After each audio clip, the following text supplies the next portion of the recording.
ಆಕಾಶವಾಣಿ ವಾರ್ತೆಗಳು ಓದುತ್ತಿರುವವರು ಸಹನಾ. ಮುಖ್ಯಾಂಶಗಳು.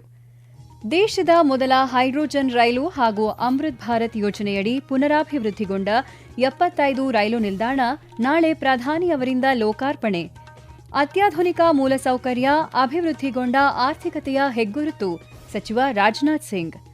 ಮಾಪನ ಗುಣಮಟ್ಟ ವಿಷಯದಲ್ಲಿ ಸಮನ್ವಯ ರೂಪಿಸಲು 11 ಬ್ರಿಕ್ಸ್ ಸದಸ್ಯ ರಾಷ್ಟ್ರಗಳ ನಡುವೆ ಒಡಂಬಡಿಕೆ ಸಚಿವ ಪ್ರಹ್ಲಾದ್ ಜೋಶಿ. ಹಾಗೂ ಏಕದಿನ ಪಂದ್ಯಗಳ ಕ್ರಿಕೆಟ್ ಸರಣಿ 2ನೇ ಪಂದ್ಯದಲ್ಲಿಂದು ಭಾರತ ಇಂಗ್ಲೆಂಡ್ ಮುಖಾಮುಖಿ. ವಾರ್ತೆಗಳ ವಿವರ. ಪ್ರಧಾನಮಂತ್ರಿ ನರೇಂದ್ರ ಮೋದಿ ಅವರು ನಾಳೆ ಹರಿಯಾಣ, ಚಂಡೀಗಢ ಮತ್ತು ಪಂಜಾಬ್ಗೆ ಭೇಟಿ ನೀಡಲಿದ್ದಾರೆ. ಹರಿಯಾಣದ ಜಿಂದ್ ರೈಲು ನಿಲ್ದಾಣದಲ್ಲಿ ಭಾರತದ ಮೊದಲ ಹೈಡ್ರೋಜನ್ ರೈಲಿಗೆ ಪ್ರಧಾನಿ ಚಾಲನೆ ನೀಡಲಿದ್ದಾರೆ. ಹೈಡ್ರೋಜನ್ ಇಂಧನ ಕೋಶ ತಂತ್ರಜ್ಞಾನ ಆಧಾರಿತ ಈ ರೈಲು ಜಿಂದ್ ಮತ್ತು ಸೋನಿಪತ್ ನಡುವೆ ಸಂಚರಿಸಲಿವೆ.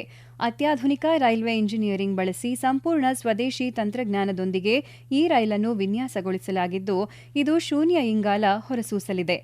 ಆನಂತರ ಪ್ರಧಾನಿ ನರೇಂದ್ರ ಮೋದಿ ಜಿನ್ನ ಏಕಲವ್ಯ ಕ್ರೀಡಾಂಗಣದಲ್ಲಿ ಸುಮಾರು 14,700 ಕೋಟಿ ರೂಪಾಯಿ ಮೌಲ್ಯದ ವಿವಿಧ ಅಭಿವೃದ್ಧಿ ಯೋಜನೆಗಳನ್ನು ರಾಷ್ಟ್ರಕ್ಕೆ ಸಮರ್ಪಿಸಲಿದ್ದಾರೆ. ಪ್ರಧಾನಿಯವರು ಮಧ್ಯಾಹ್ನ ಚಂಡೀಗಢಕ್ಕೆ ಭೇಟಿ ನೀಡಲಿದ್ದು, ಅಲ್ಲಿ ಆರೋಗ್ಯ ರಕ್ಷಣೆ, ಶಿಕ್ಷಣ ಮತ್ತು ರಸ್ತೆ ಮೂಲಸೌಕರ್ಯ ಸೇರಿದಂತೆ 6,600 ಕೋಟಿ ರೂಪಾಯಿಗಳಿಗೂ ಅಧಿಕ ಮೌಲ್ಯದ ವಿವಿಧ ಅಭಿವೃದ್ಧಿ ಯೋಜನೆಗಳಿಗೆ ಶಿಲಾನ್ಯಾಸ ನೆರವೇರಿಸಲಿದ್ದಾರೆ. ಚಂಡೀಗಢದ ಸ್ನಾತಕೋತ್ತರ ವೈದ್ಯಕೀಯ ಶಿಕ್ಷಣ ಮತ್ತು ಸಂಶೋಧನಾ ಸಂಸ್ಥೆಯಲ್ಲಿ ಆಧುನಿಕ ಮಾತೃ ಮತ್ತು ಮಕ್ಕಳ ಕೇಂದ್ರ ಹಾಗೂ ಅತ್ಯಾಧುನಿಕ ನರವಿಜ್ಞಾನ ಕೇಂದ್ರವನ್ನು ಪ್ರಧಾನಿ ಉದ್ಘಾಟಿಸುವರು. ನಂತರ ಪ್ರಧಾನಿಯವರು ಜಲಂಧರ್ಗೆ ಭೇಟಿ ನೀಡಲಿದ್ದು, ಸಂಪರ್ಕ ಬಲವರ್ಧನೆ ಮತ್ತು ಆರ್ಥಿಕ ಅಭಿವೃದ್ಧಿ ವೇಗಗೊಳಿಸುವ ಗುರಿ ಹೊಂದಿರುವ 5,470 ಕೋಟಿ ರೂಪಾಯಿಗಳಿಗೂ ಅಧಿಕ ಮೌಲ್ಯದ ಬಹು ಅಭಿವೃದ್ಧಿ ಯೋಜನೆಗಳನ್ನು ಉದ್ಘಾಟಿಸಲಿದ್ದಾರೆ. ಇದೇ ವೇಳೆ ಅವರು ಅಮೃತ ಭಾರತ ನಿಲ್ದಾಣ ಯೋಜನೆಯಡಿ ಜಲಂಧರ್ ಕಂಟೋನ್ಮೆಂಟ್ ಸೇರಿ 75 ಪುನರಾಭಿವೃದ್ಧಿಗೊಂಡ ರೈಲು ನಿಲ್ದಾಣಗಳನ್ನು ಲೋಕಾರ್ಪಣೆ ಮಾಡುವರು.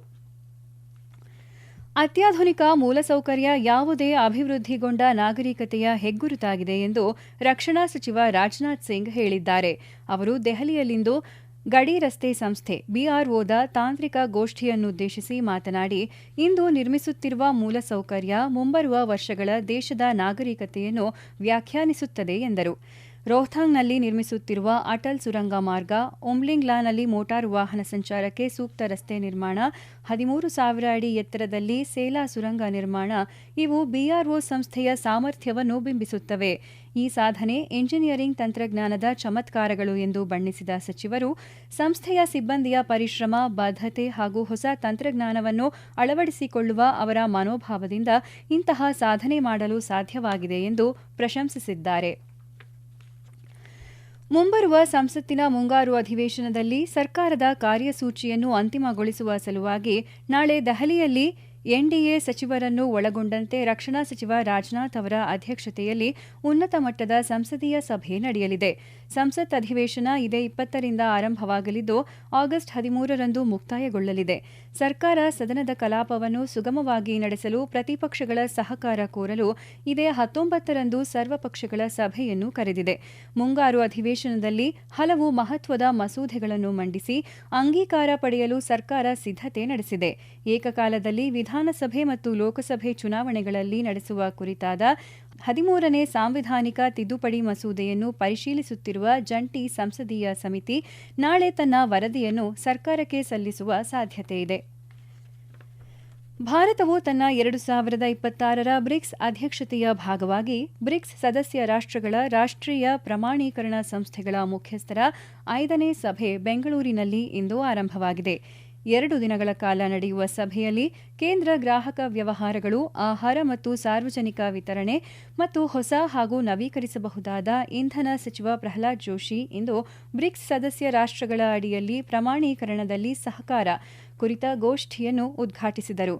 ಈ ವೇಳೆ ಮಾತನಾಡಿದ ಅವರು, ಮಾಪನ ಗುಣಮಟ್ಟ ವಿಷಯದಲ್ಲಿ ಸಮನ್ವಯ ರೂಪಿಸಲು 11 ರಾಷ್ಟ್ರಗಳು ಒಡಂಬಡಿಕೆಗೆ ಸಹಿ ಹಾಕಲಿವೆ. ಈ ಒಡಂಬಡಿಕೆಯಿಂದ ಬ್ರಿಕ್ಸ್ ರಾಷ್ಟ್ರಗಳ ನಡುವೆ ವ್ಯಾಪಾರ ವೃದ್ಧಿಯಾಗುವುದಲ್ಲದೆ ಉತ್ತಮ ಗುಣಮಟ್ಟದ ಉತ್ಪನ್ನಗಳು ತಯಾರಾಗಲು ಅನುಕೂಲವಾಗುತ್ತದೆ ಎಂದರು. ಸಭೆಯಲ್ಲಿ ಬಿಐಎಸ್ನ ಮಹಾನಿರ್ದೇಶಕ ಸಂಜಯ್ ಗರ್ಗ್ ಹಾಗೂ ಗ್ರಾಹಕ ವ್ಯವಹಾರಗಳ ಇಲಾಖೆಯ ಕಾರ್ಯದರ್ಶಿ ನಿಧಿ ಖರೆ ಮತ್ತಿತರರು ಪಾಲ್ಗೊಂಡಿದ್ದರು. ಈ ವಾರ್ತೆಗಳನ್ನು ಆಕಾಶವಾಣಿಯಿಂದ ಕೇಳುತ್ತಿದ್ದೀರಿ. ನಮ್ಮ ಎಲ್ಲಾ ರಾಷ್ಟ್ರೀಯ ವಾರ್ತೆಗಳು ಹಾಗೂ ಪ್ರದೇಶ ಸಮಾಚಾರ ಈಗ ಆಕಾಶವಾಣಿ ನ್ಯೂಸ್ ಕನ್ನಡ ಯೂಟ್ಯೂಬ್ ಚಾನೆಲ್ನಲ್ಲಿ ಲಭ್ಯ. ನಮ್ಮ ಎಕ್ಸ್ ಖಾತೆ ಮತ್ತು ಇನ್ಸ್ಟಾಗ್ರಾಂ ಖಾತೆ ಆಕಾಶವಾಣಿ ನ್ಯೂಸ್ ಕನ್ನಡ.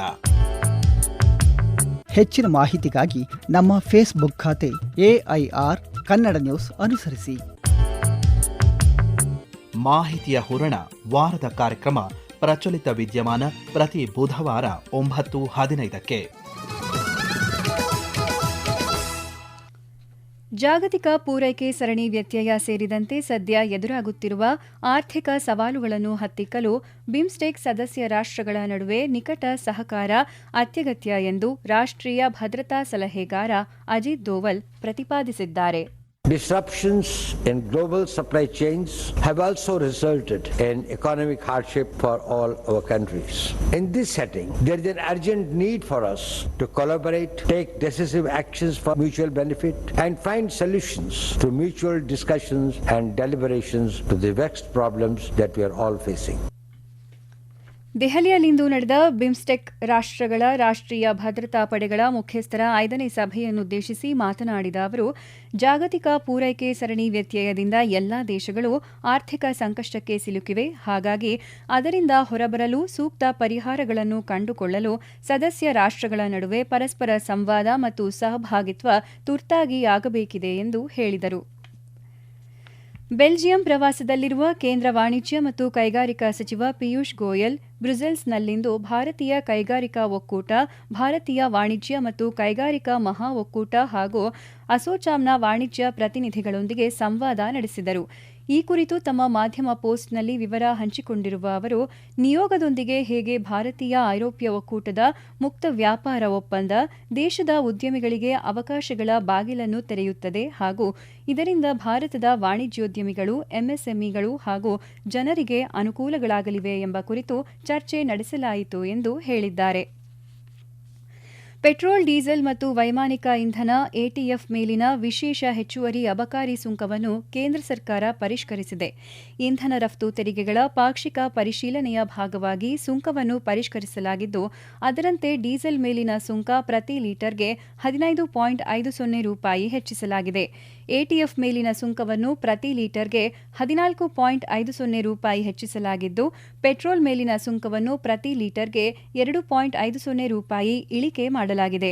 ಹಣಕಾಸು ಸಚಿವಾಲಯ ಪರಿಷ್ಕೃತ ದರಗಳ ಅಧಿಸೂಚನೆ ಹೊರಡಿಸಿದ್ದು, ಆ ದರಗಳು ಇಂದಿನಿಂದಲೇ ಜಾರಿಗೆ ಬಂದಿವೆ. ಆದರೆ ದೇಶೀಯ ಬಳಕೆಯ ಪೆಟ್ರೋಲ್ ಮತ್ತು ಡೀಸೆಲ್ ಮೇಲಿನ ಅಬಕಾರಿ ಸುಂಕದಲ್ಲಿ ಯಾವುದೇ ಬದಲಾವಣೆಯನ್ನು ಮಾಡಲಾಗಿಲ್ಲ. ಪಶ್ಚಿಮ ಏಷ್ಯಾ ಬಿಕ್ಕಟ್ಟಿನ ಹಿನ್ನೆಲೆಯಲ್ಲಿ ಪೆಟ್ರೋಲಿಯಂ ಉತ್ಪನ್ನಗಳ ರಫ್ತು ನಿರುತ್ತೇಜನಗೊಳಿಸಲು ಕೇಂದ್ರ ಸರ್ಕಾರ ಕಳೆದ ಮಾರ್ಚ್ 27ರಿಂದ ಜಾರಿಗೆ ಬರುವಂತೆ ಪೆಟ್ರೋಲ್, ಡೀಸೆಲ್ ಮತ್ತು ಎಟಿಎಫ್ ಮೇಲಿನ ಹೆಚ್ಚುವರಿ ಅಬಕಾರಿ ಸುಂಕವನ್ನು ಹೆಚ್ಚಳ ಮಾಡಿದೆ. ಪುರುಷರ 3 ಏಕದಿನ ಪಂದ್ಯಗಳ ಸರಣಿಯ 2ನೇ ಏಕದಿನ ಕ್ರಿಕೆಟ್ ಪಂದ್ಯದಲ್ಲಿ ಭಾರತ ಮತ್ತು ಇಂಗ್ಲೆಂಡ್ ಇಂದು ಕಾರ್ಡಿಫ್ನ ಸೋಫಿಯಾ ಗಾರ್ಡನ್ನಲ್ಲಿ ಮುಖಾಮುಖಿಯಾಗಲಿವೆ. ಪಂದ್ಯ ಭಾರತೀಯ ಕಾಲಮಾನ ಸಂಜೆ 5:30ಕ್ಕೆ ಆರಂಭವಾಗಲಿದೆ. ಇದಕ್ಕೂ ಮೊದಲು ಮಂಗಳವಾರ ಬರ್ಮಿಂಗ್ಹ್ಯಾಮ್ನ ಬಾಸ್ಟನ್ನಲ್ಲಿ ನಡೆದ ಮೊದಲ ಏಕದಿನ ಪಂದ್ಯದಲ್ಲಿ ಭಾರತ ತಂಡವು ಆತಿಥೇಯ ಇಂಗ್ಲೆಂಡ್ ತಂಡವನ್ನು 6 ವಿಕೆಟ್ಗಳಿಂದ ಸೋಲಿಸಿತ್ತು. 3ನೇ ಏಕದಿನ ಪಂದ್ಯವು ಭಾನುವಾರ ಲಂಡನ್ನ ಲಾರ್ಡ್ಸ್ ಕ್ರಿಕೆಟ್ ಮೈದಾನದಲ್ಲಿ ನಡೆಯಲಿದೆ. 2 ಬಾರಿಯ ಒಲಿಂಪಿಕ್ ಪದಕ ವಿಜೇತೆ ಪಿವಿ ಸಿಂಧು ಚೀನಾದ 5ನೇ ಶ್ರೇಯಾಂಕದ ಆಟಗಾರ್ತಿ ಹಾನ್ ಯು ಅವರನ್ನು ನೇರ ಸೆಟ್ಗಳಲ್ಲಿ ಮಣಿಸಿ ಜಪಾನ್ ಸೂಪರ್ 750 ಬ್ಯಾಡ್ಮಿಂಟನ್ ಟೂರ್ನಿಯ ಕ್ವಾರ್ಟರ್ ಫೈನಲ್ ಪ್ರವೇಶಿಸಿದ್ದಾರೆ. ಪಿವಿ ಸಿಂಧು 2ನೇ ಸುತ್ತಿನ ಸ್ಪರ್ಧೆಯಲ್ಲಿ 21-16, 21-14ರಿಂದ ಮಣಿಸಿ ಮುಂದಿನ ಹಂತ ಪ್ರವೇಶಿಸಿದರು. ಸದ್ಯ ಟೂರ್ನಿಯಲ್ಲಿ ಉಳಿದಿರುವ ಏಕೈಕ ಆಟಗಾರ್ತಿ ಪಿವಿ ಸಿಂಧು ಆಗಿದ್ದಾರೆ. ಕೊನೆಯಲ್ಲಿ ಮತ್ತೊಮ್ಮೆ ಮುಖ್ಯಾಂಶಗಳು. ದೇಶದ ಮೊದಲ ಹೈಡ್ರೋಜನ್ ರೈಲು ಹಾಗೂ ಅಮೃತ್ ಭಾರತ್ ಯೋಜನೆಯಡಿ ಪುನರಾಭಿವೃದ್ಧಿಗೊಂಡ 75 ರೈಲು ನಿಲ್ದಾಣ ನಾಳೆ ಪ್ರಧಾನಿಯವರಿಂದ ಲೋಕಾರ್ಪಣೆ. ಅತ್ಯಾಧುನಿಕ ಮೂಲಸೌಕರ್ಯ ಅಭಿವೃದ್ಧಿಗೊಂಡ ಆರ್ಥಿಕತೆಯ ಹೆಗ್ಗುರುತು ಸಚಿವ ರಾಜನಾಥ್ ಸಿಂಗ್. ಮಾಪನ ಗುಣಮಟ್ಟ ವಿಷಯದಲ್ಲಿ ಸಮನ್ವಯ ರೂಪಿಸಲು 11 ಬ್ರಿಕ್ಸ್ ಸದಸ್ಯ ರಾಷ್ಟ್ರಗಳ ನಡುವೆ ಒಡಂಬಡಿಕೆ ಸಚಿವ ಪ್ರಹ್ಲಾದ್ ಜೋಶಿ. ಹಾಗೂ ಏಕದಿನ ಪಂದ್ಯಗಳ ಕ್ರಿಕೆಟ್ ಸರಣಿ 2ನೇ ಪಂದ್ಯದಲ್ಲಿಂದು ಭಾರತ ಇಂಗ್ಲೆಂಡ್ ಮುಖಾಮುಖಿ. ಇಲ್ಲಿಗೆ ವಾರ್ತಾ ಪ್ರಸಾರ ಮುಕ್ತಾಯವಾಯಿತು. ನಮ್ಮ ಮುಂದಿನ ವಾರ್ತಾ ಪ್ರಸಾರ ಮಧ್ಯಾಹ್ನ 2:30ಕ್ಕೆ.